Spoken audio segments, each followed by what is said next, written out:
ओम शांति। आज है 29 सितंबर 2021 के ईश्वरीय महावाक्य। पहले सुनते हैं मुरली के मुख्य पॉइंट्स।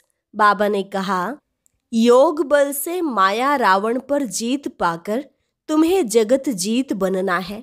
स्वयं विश्व का मालिक सर्वशक्तिमान बाप तुमको यह जीत दिलाने आए हैं। मुख्य बात है याद की। याद में रहेंगे तो फिर कोई विकर्म नहीं होगा और खुशी में भी रहेंगे। 5 विकारों से अपनी संभाल करनी है। पतित पावन बाप आए हैं पावन बनाने, तो अब कोई विकर्म नहीं करो। परंतु माया ऐसी है जो दिवा बुझाने के लिए घड़ी घड़ी तूफान लाती है।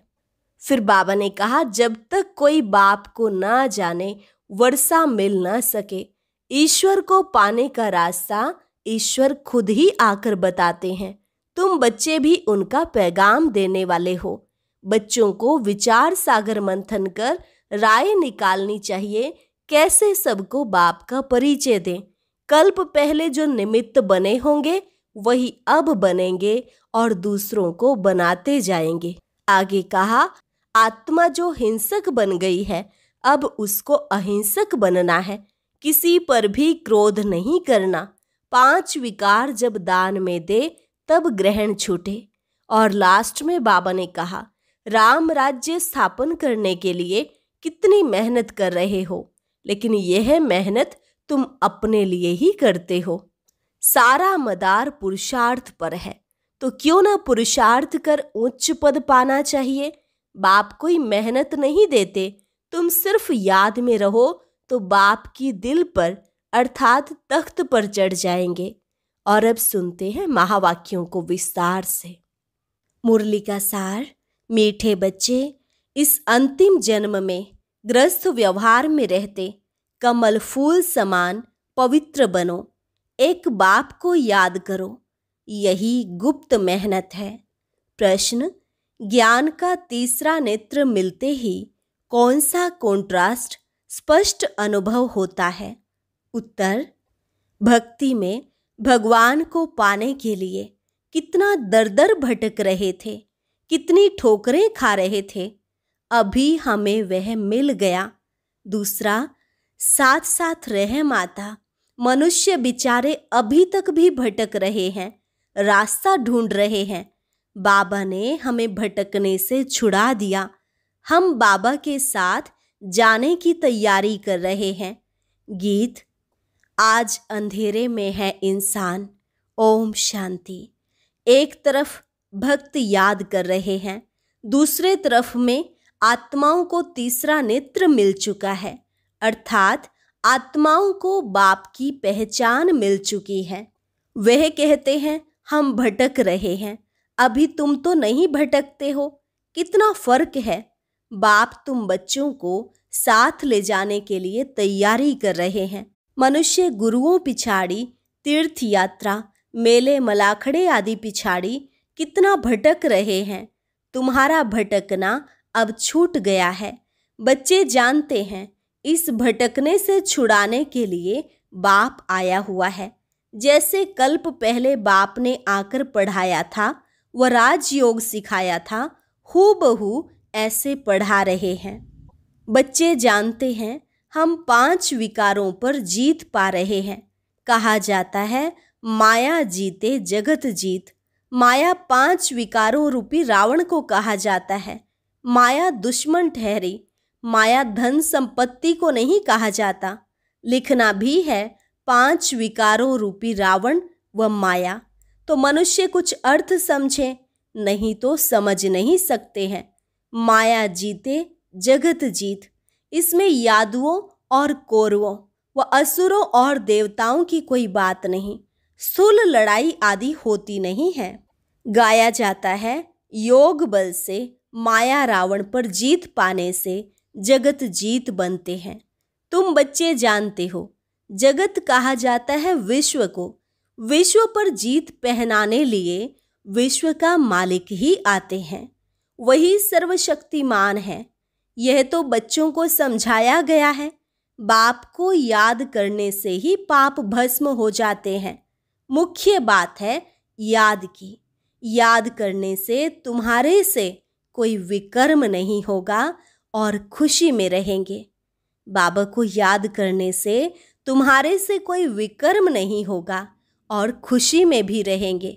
पतित पावन बाप आए हैं पावन बनाने, तो फिर हम विकर्म क्यों करें? अपनी संभाल करनी है। बुद्धि तो मनुष्य को है ना, इसमें और कुछ लड़ने आदि की बात नहीं है।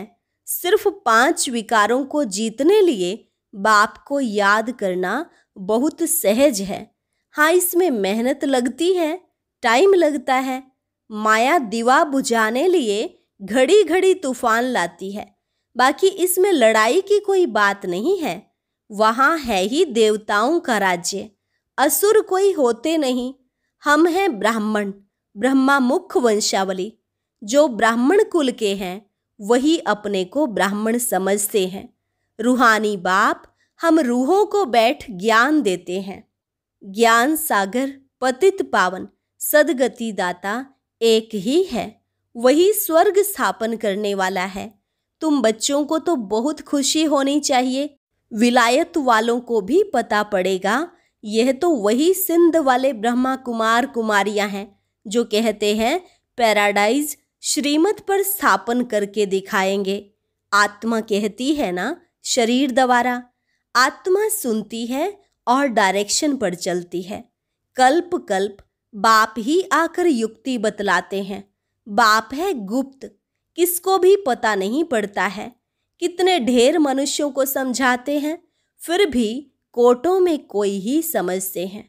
तुम बच्चे अब समझते हो हमारा ऑल राउंड पार्ट है। बाप ने समझाया है तुम ही राज्य लेते हो और कोई ले न सके सिवाय तुम भारतवासियों के, जो अभी अपने को हिंदू कहलाते हैं। आदमशुमारी में भी हिंदू लिख देते हैं। हम भल कुछ भी नाम दें, हम वास्तव में आदि सनातन देवी देवता धर्म के थे। वह दैवी धर्म भ्रष्ट कर्म भ्रष्ट हो जाने कारण अपने को हिंदू कह देते हैं। हिंदू नाम क्यों पड़ा यह भी कोई नहीं जानते। पूछना चाहिए भला यह तो बताओ तुम्हारा हिंदू धर्म किसने स्थापन किया? यह तो हिंदुस्तान का नाम है, कोई बता नहीं सकेंगे। तुम बच्चे जानते हो अब ब्राह्मण देवता क्षत्रिय धर्म की स्थापना हो रही है। कहते हैं ब्राह्मण देवी देवता नमः। ब्राह्मण है सर्वोत्तम नंबर 1। वास्तव में स्वर्ग सतयुग को कहा जाता है। रामचंद्र के राज्य को भी स्वर्ग नहीं कहा जाता। आधा कल्प है राम राज्य, आधा कल्प है आसुरी राज्य। यह सब दिल में धारण करना है। अभी हमको स्वर्ग में जाने के लिए क्या करना है? पवित्र तो जरूर रहना ही है। बाप कहते हैं बच्चे काम महाशत्रु है, इन पर जीत पाकर पवित्र रहना है। इसलिए कमल फूल की निशानी भी दिखाई है। गृहस्थ व्यवहार में रहते कमल फूल समान बनना है। यह दृष्टांत तुम्हारे लिए है। हठ योगी तो गृहस्थ व्यवहार में रहते कमल फूल समान रह ना सके। वह अपना निवृत्ति मार्ग का पार्ट बजाते हैं, गृहस्थ व्यवहार में रह नहीं सकते, इसलिए घर बार छोड़ चले जाते हैं। तुम दोनों सन्यास की भेंट कर सकते हो। प्रवृत्ति मार्ग में रहने वालों का गायन है। बाप कहते हैं गृहस्थ व्यवहार में रहते सिर्फ यह एक अंतिम जन्म हिम्मत कर कमल फूल समान पवित्र रहो। भल अपने गृहस्थ व्यवहार में रहो। वह सन्यासी तो घर बार छोड़ चले जाते हैं। ढेर सन्यासी हैं जिन्हों को भोजन देना पड़ता है। पहले वह भी सतो प्रधान थे, अभी तमो प्रधान बन गए हैं। यह भी ड्रामा में उनका पार्ट है, फिर भी ऐसे ही होगा। बाप समझाते हैं इस पतित दुनिया का विनाश तो होना ही है। थोड़ी थोड़ी बात में ही एक दो को धमकी देते रहते हैं। अगर ऐसा नहीं होगा तो बड़ी लड़ाई लग जाएगी। तुम बच्चे समझते हो कल्प पहले भी ऐसे हुआ था। शास्त्रों में लिखा है पेट से मुसल निकले, यह हुआ। फिर होली में स्वांग बनाते हैं। वास्तव में है यह मुसल जिससे विनाश करते हैं। यह भी बच्चे जानते हैं जो कुछ पास्ट हो चुका है वह फिर भी होना है, बनी बनाई बन रही। अभी तुम्हारी बुद्धि में सारा राज है, सिर्फ कहने की बात नहीं, किसको भी दोष नहीं दे सकते।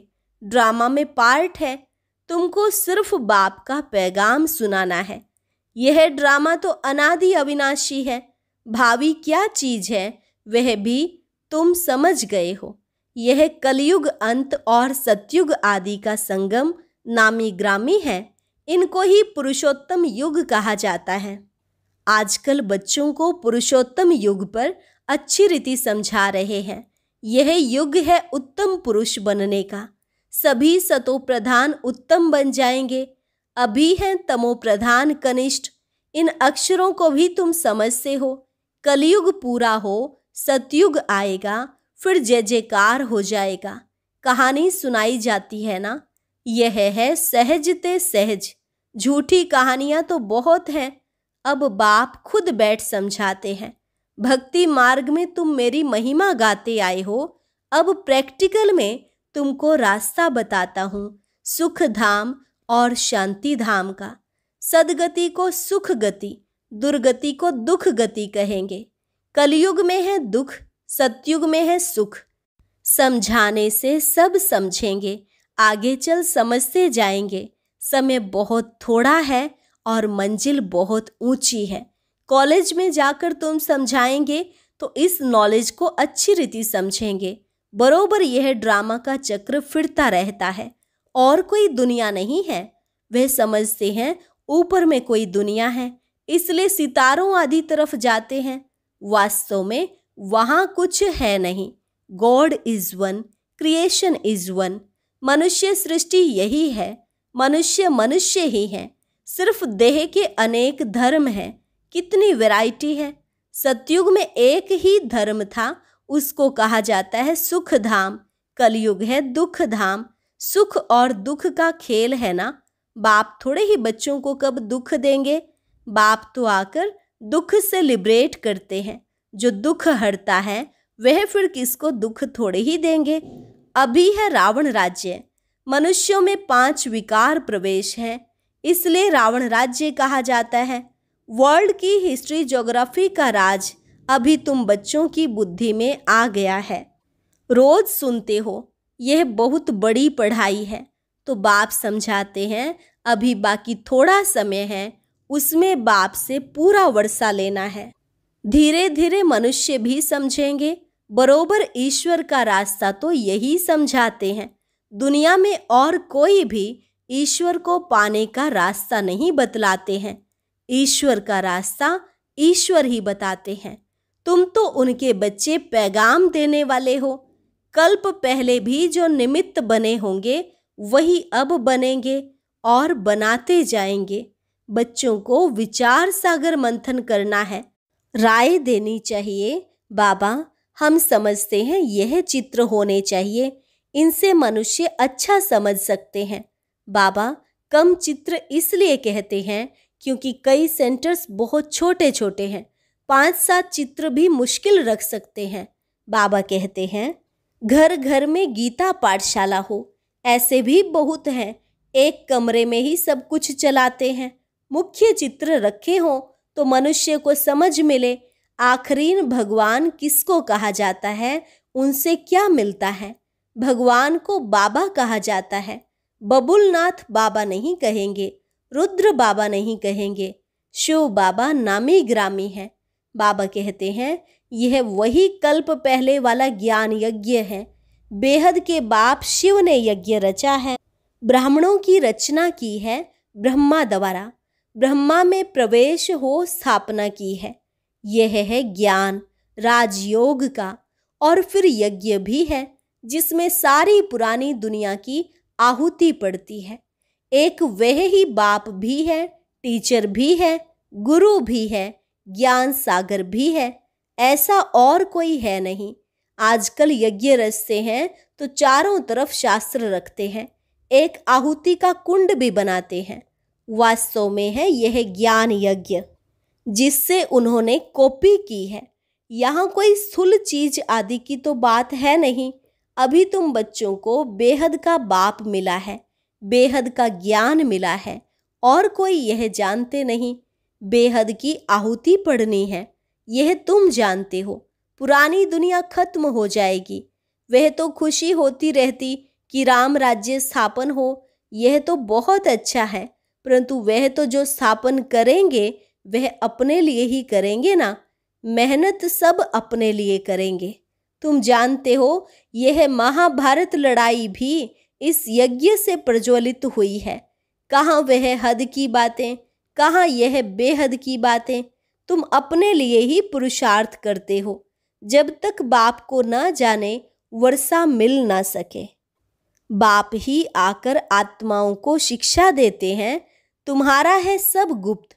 आत्मा जो हिंसक बन गई है उनको अहिंसक बनना है। किसी पर क्रोध भी नहीं करना है। 5 विकार जब दान दे तब ग्रहण छूटे। इनसे ही काले हो गए हैं। अब फिर सर्वगुण संपन्न 16 कला संपूर्ण कैसे बने, यह बाप बैठ समझाते हैं।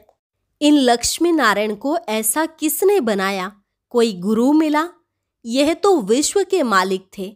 जरूर पास्ट जन्म में अच्छे कर्म किए हैं, तब अच्छा जन्म मिला। अच्छे कर्मों से अच्छा जन्म मिलता है। ब्रह्मा और विष्णु का कनेक्शन भी जरूर है।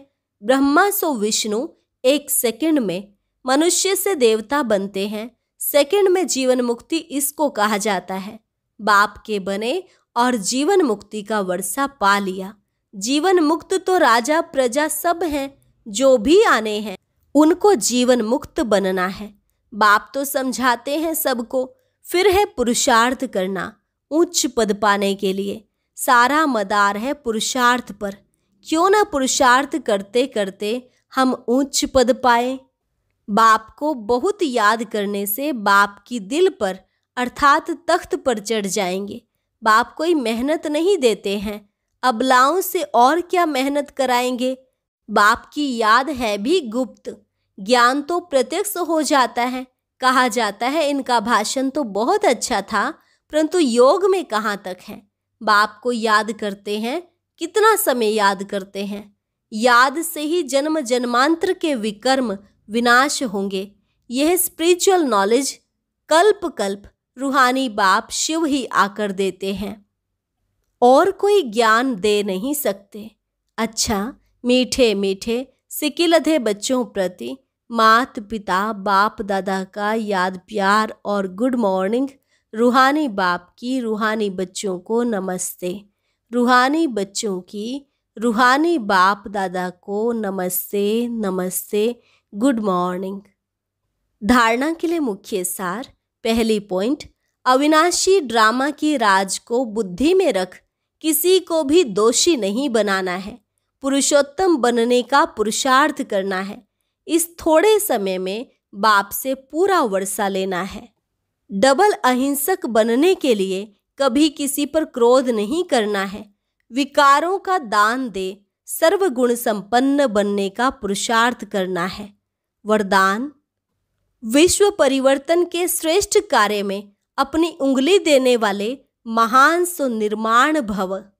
विश्व परिवर्तन के श्रेष्ठ कार्य में अपनी उंगली देने वाले महान सुनिर्माण भव।